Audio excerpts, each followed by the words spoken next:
बच्चों, good morning. This is science period of standard 3 और आज हम लोग करने जा रहे हैं चैप्टर 9 का जो भी बाकी क्वेश्चन आंसर है वो। ठीक है, तो कल हम लोग किए थे लॉन्ग आंसर में 6 और 7, आज करेंगे 8, 9, 10। तो पहले देख लेते हैं क्वेश्चन क्या है। क्वेश्चन है डिफाइन द फॉलोइंग।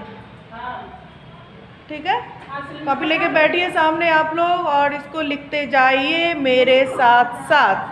ठीक है ना, तो डेट के साथ होना चाहिए, जैसे यहाँ लिखा हुआ उस तरह से होना चाहिए आपका कॉपी में, अच्छी तरह से हैंडराइटिंग सुंदर होना चाहिए। डेट, क्लास, सब्जेक्ट, चैप्टर और जो भी कर रहे हैं टॉपिक वो भी होना चाहिए प्रॉपरली, मीन्स कि प्रॉपरली आपका कॉपी बना हुआ होना चाहिए।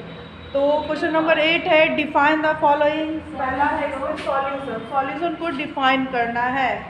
The mixture of 5, 7, 9, 8, 9, 1, 5, 0.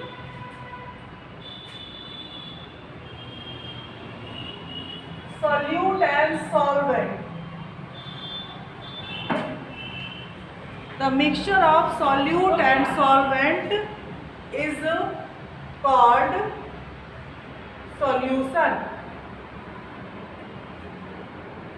ठीक है, the mixture of solute and solvent is called solution. PAC number 64, 64, 55. हो गया। तो ऐसे लिखेंगे हम लोग solute plus solvent रख लेना। equal to solution। ठीक है, और उदाहरण के रूप में क्या हो जाएगा, एज फॉर एग्जाम्पल सॉल्यूट क्या है, शुगर।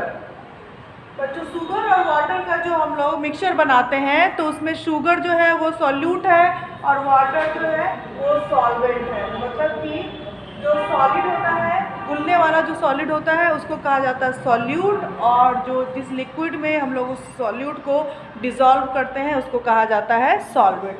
अब ये दोनों जो मिल गया तो क्या बन गया, sugar water solution. Sugar water solution, जिसको हिंदी में कहते हैं घोल। क्या कहते हैं हिंदी में, घोल। ठीक है, चलो अब नेक्स्ट देखते हैं हम लोग freezing. Freezing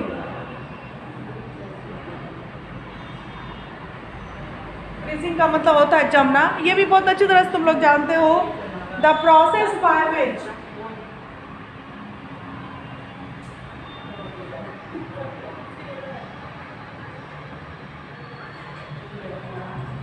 the process PROCESS, the process by which liquid changes into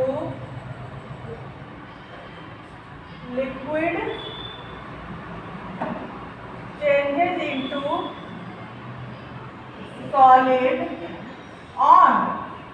on क्या मतलब कंडीशन क्या होना चाहिए, लिक्विड चेंजेज इनटू सॉलिड, मतलब कि लिक्विड सॉलिड में बदल रहा है और उसके लिए कंडीशन क्या ज़रूरी है, कैसी परिस्थिति होनी चाहिए। तो आप लोगों को बिल्कुल बहुत अच्छी तरह से पता है, you all know very well on cooling. On cooling is called freezing. ठीक है, अब इसका एज फॉर एग्जाम्पल क्या हो जाएगा, ये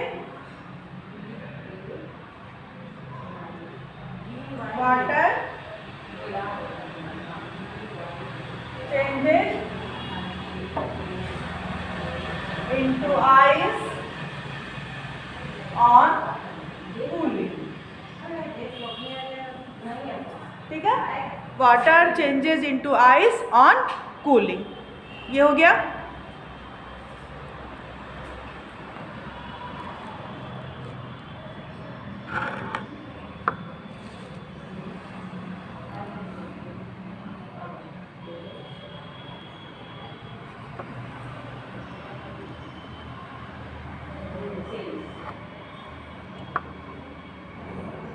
चलो अब आते हैं हम लोग नेक्स्ट क्वेश्चन में, question number 9।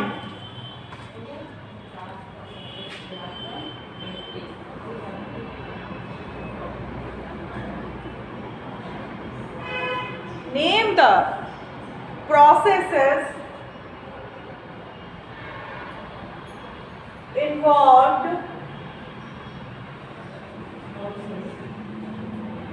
in change of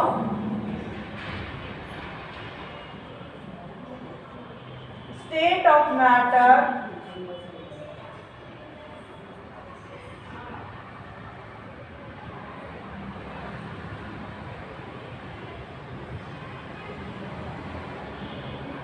in the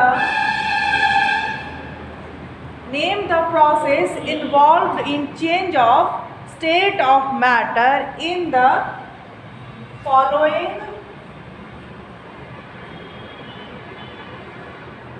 processes and define them।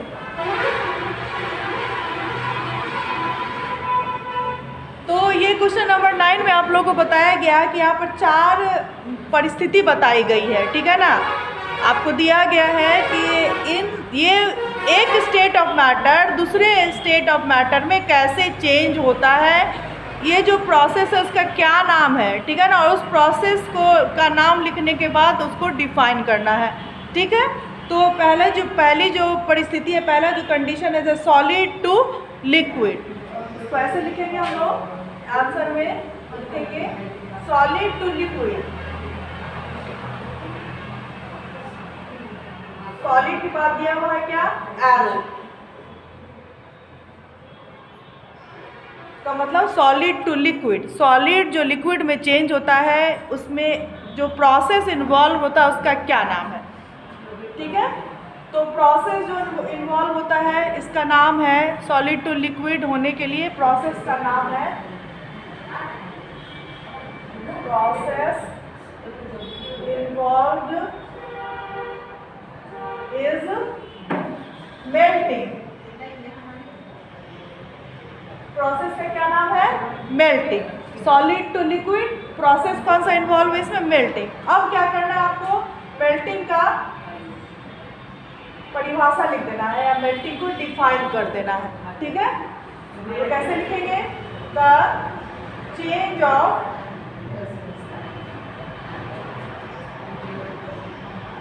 Solid into liquid on heating is called melting, ठीक है। अब दूसरा हम लोग देखते हैं, बी में क्या दिया हुआ है, इसमें कौन सा स्टेट किस में चेंज हो रहा है। तो दूसरे क्वेश्चन नंबर बी में है liquid to gas, liquid to gas. तो लिक्विड टू गैस, इसमें प्रोसेस कौन सा इन्वॉल्व होगा, लिक्विड टू गैस। आप लोगों को क्लास में भी बताया है कि लिक्विड जब गर्म होता है तो गैस में बदल जाता है, यानी कि पानी जब गर्म होता है तो वाटर वेपर में चेंज हो जाता है, जो कि आप लोग खुद भी घर में देखे होंगे। और इस प्रोसेस को कहा जाता है इवैपोरेशन। क्या कहते हैं इसको, इवैपोरेशन या वेपोराइजेशन। इसके बारे में लिखेंगे हम लोग, प्रोसेस कौन सा प्रोसेस इसमें इन्वॉल्व है, प्रोसेस इन्वॉल्व इज इवैपोरेशन, ठीक है। अब आपको इवैपोरेशन को डिफाइन कर देना है।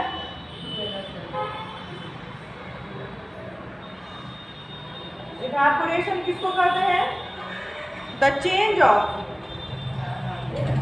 इसी तरह से लिखते लिखते आप लोग को याद भी कर लेना है। देखो बहुत ही सिंपल है, बस थोड़ी बातों का ध्यान रखना है, कंडीशन को याद रखना है कि कौन सा स्टेट किस स्टेट में चेंज होता है, उसके लिए कंडीशन क्या होना चाहिए, वहाँ की परिस्थिति कैसी होनी चाहिए, हीटिंग या कूलिंग, ठीक है। The change of liquid into gas on heating is on heating is called evaporation.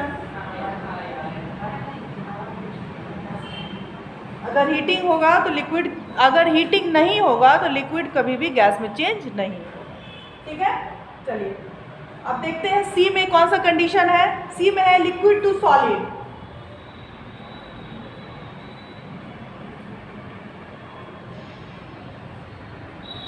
तो लिक्विड टू सॉलिड चेंज होने के लिए कौन सा प्रोसेस इन्वॉल्व होता है? तो लिक्विड को जब हम फ्रीजर में रखते हैं तो वो सॉलिड में चेंज होता है। जैसे कि वाटर को आप फ्रीजर में रखिएगा तो आइस में बदल जाएगा। Ice is the solid form of water. ठीक है, ये तो जब हम लोग घर में करके देखते हैं, लेकिन ये प्राकृतिक रूप से खुद ब खुद होता है। जहाँ ठंड ज़्यादा पड़ती है वहाँ पानी अपने आप बर्फ़ में बदल जाता है। ठीक है ना, तो इस प्रोसेस को कहा जाता है freezing. Process involved is freezing. ठीक है, फ्रीजिंग। अब फ्रीजिंग को डिफाइन करना आपको, फ्रीजिंग किसको कहते हैं? The change of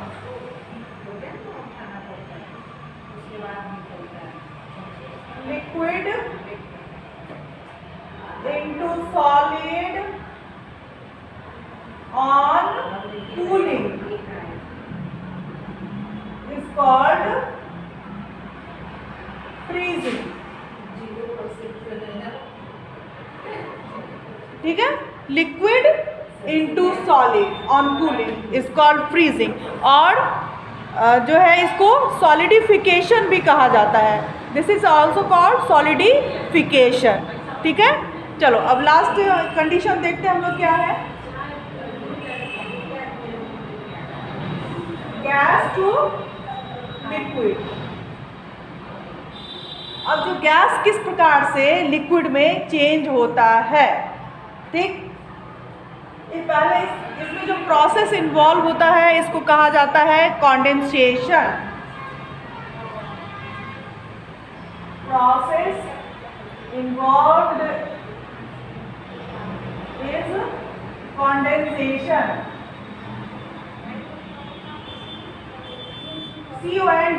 CONDENSATION, condensation. अब आपको कॉन्डेंसेशन को डिफाइन करना है।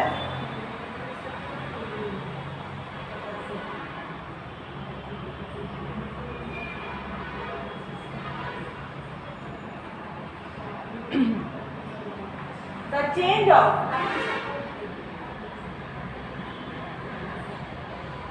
liquid into, sorry, gas into liquid.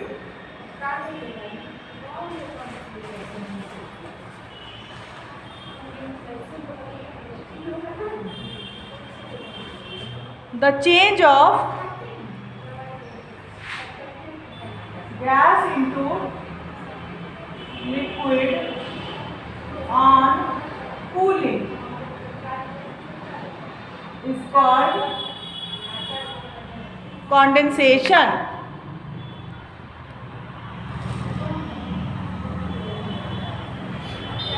The change of gas into liquid on cooling is called condensation. ठीक है, तो ये हो गया ये क्वेश्चन नंबर, ये है क्वेश्चन नंबर 9। चलो एक बार फिर से इसको समझा दे। क्लास में भी मैं समझा चुकी हूँ, फिर से मैं समझा दे रही हूँ एक बार। आपके पास ये 4 कंडीशन दिया गया है जिसमें क्या हो रहा है कि मैटर का एक स्टेट दूसरे स्टेट में चेंज हो रहा है। उसके लिए कौन सा प्रोसेस इन्वॉल्व होता है और उस प्रोसेस को डिफाइन करना है आपको। तो फर्स्ट कंडीशन में क्या है, solid to liquid, solid liquid में बदल रहा है। इसमें प्रोसेस जो इन्वॉल्व होता है उसको कहा जाता है मेल्टिंग। जैसा कि आप लोग घर में देखते हैं बर्फ़ पिघल के पानी में बदल जाता है, तो बर्फ़ सॉलिड है और पानी लिक्विड है। तो मेल्टिंग को डिफाइन कर दिया गया है। The change of solid into liquid on heating is called melting. दूसरा कंडीशन में क्या है, लिक्विड टू गैस, लिक्विड किस प्रकार से गैस में बदलता है, इसके लिए जो प्रोसेस इन्वॉल्व होता है इसको कहा जाता है evaporation. Process involved is evaporation, यहाँ डिफाइन कर दिया गया है, the change of liquid into gas on heating is called evaporation. अब थर्ड कंडीशन में देखते हैं लिक्विड टू सॉलिड, लिक्विड किस प्रकार से सॉलिड में बदलता है, इसमें जो प्रोसेस इन्वॉल्व होता है इसको कहा जाता है freezing, process involve is freezing. और फ्रीजिंग को डिफाइन किया गया है, the change of liquid into solid on cooling is called freezing, ठीक है, जैसे पानी बर्फ में बदलता है, ठीक। अब उसके बाद देखते हैं हम लोग गैस टू लिक्विड, इसमें प्रोसेस जो इन्वॉल्व इज कॉन्डेंसेशन और इसका जो डिफाइन है वो भी देख लीजिए आप लोग, the change of gas into liquid on cooling is called condensation. ये भी हम लोग अपने घरों में देखते हैं कि वाटर वेपर जो है ठंडा होकर पानी में बदल जाता है, ठीक है। किसी गर्म बर्तन में, गर्म पानी के ऊपर आप ढक्कन रखिए, गर्म पानी के बर्तन के ऊपर आप ढक्कन रखिए और उस ढक्कन को जब हटाइएगा तो आप देखिएगा कि वहाँ से पानी टपक रहा है, नीचे ढक्कन के नीचे सरफेस से पानी टपक रहा है। तो ये कैसे हुआ कि वाटर वेपर जब उससे टकराया ढक्कन से तो ठंडा होकर पानी में बदल गया। तो इस तरह से ये चार जो है ये प्रोसेस है जो कि हमें बताता है कि किस प्रकार से मैटर का एक फॉर्म दूसरे फॉर्म में परिवर्तित हो सकता है। तो आज के लिए इतना ही, कल देखते हैं और क्या करवाया जाएगा, ठीक है। चलिए बाय बाय बच्चों, टेक केयर एवरीवन, अपना भी ख्याल रखिए और अपने जो आपके परिवार के लोग हैं सबका ख्याल रखिए, ठंड में सही से रहिए, अच्छे से रहिए, ठीक है, ठंड से बच के रहिए। Bye bye, see you all tomorrow.